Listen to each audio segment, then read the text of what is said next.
Hello YouTubers, RogueMonkeyJr here, and welcome back to 5 Tips for Beginners Part 3.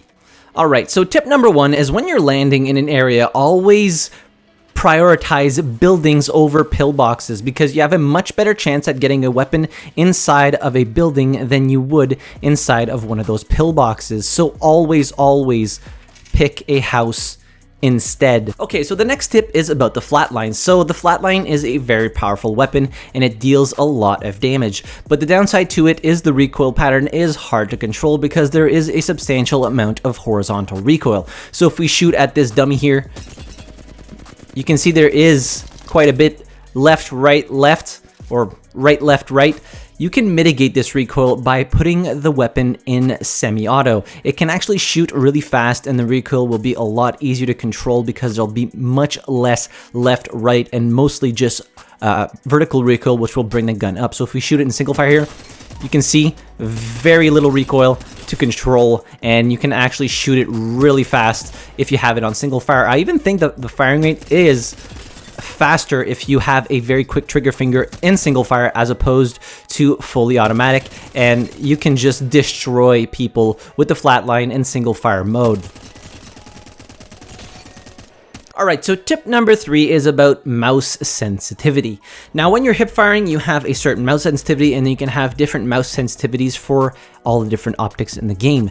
Now the problem with the 1x, so it's not a true 1x because even if you only keep the 1 times mouse sensitivity multiplier for 1x sights, it's still slower than your normal hip fire speed. So let's do a test right here. If I'm looking at this dummy and do the entirety of my mouse pad while hip firing, it would give me about a 270-degree turn. Now let's do the same test while ADSing with a 1x. So ADSing here, and you can see there's about a 35 to 40 degree difference between the two when technically they should be the same because it's not really zooming in or very little. So if you want to have the same sensitivity when you're hip firing or when you have a 1x or iron sights, what you want to do is go into the settings, mouse and keyboard, turn on per optic ADS sensitivity, and then you're going to want to put this to 1.3. Now putting this to 1.3, you should have the same sensitivity with the 1x as you do when you're hip firing. So let's do the test again, do the entirety of the mouse pad.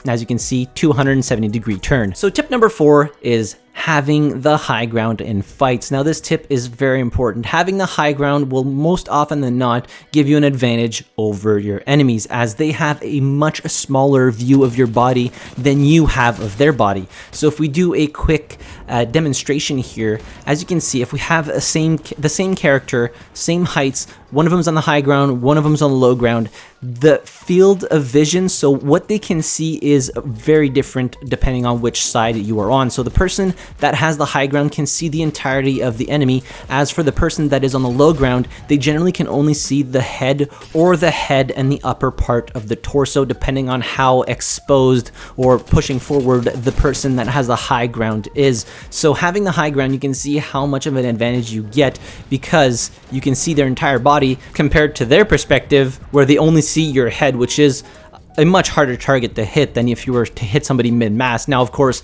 if the person does get a headshot on you, yes, you take more damage, but there's not really any consequences to that because in Apex Legends, there's only one weapon that can one-shot to the head when somebody has a full purple armor or red Evo armor on, and that is the Kraber. So you always have the advantage when you have the high ground. Now, there are certain instances in which you would want the low ground, but generally speaking, having the high ground is always a position of power. Tip number 5 is late game, never be afraid to switch your weapons. Now, you might have a weapon that has all the attachments, all the fixins on it, and it's absolutely beautiful, you know? But if you don't have any ammo for it at that point in the game, well, there's no point in having that gun. So don't be afraid to swap out your gun for a weapon that takes a completely different type of ammo. For example, you're running a fully kitted R301, running low on light ammo, the people that you just killed, the guy had a Flatline in it with a ton of heavy ammo, swap out your gun. Even if that person has like barely any attachments on the Flatline, it's better to have a weapon that is less kitted but actually has ammo than a weapon that is fully kitted but with very little ammo. Now this does it for part 3 of 5 tips for beginners. Hit the like button if you enjoyed the video, subscribe to the channel if you haven't already, and as always, thank you very much for watching. I really appreciate it, and I'll see you guys in the next video. Have a good one.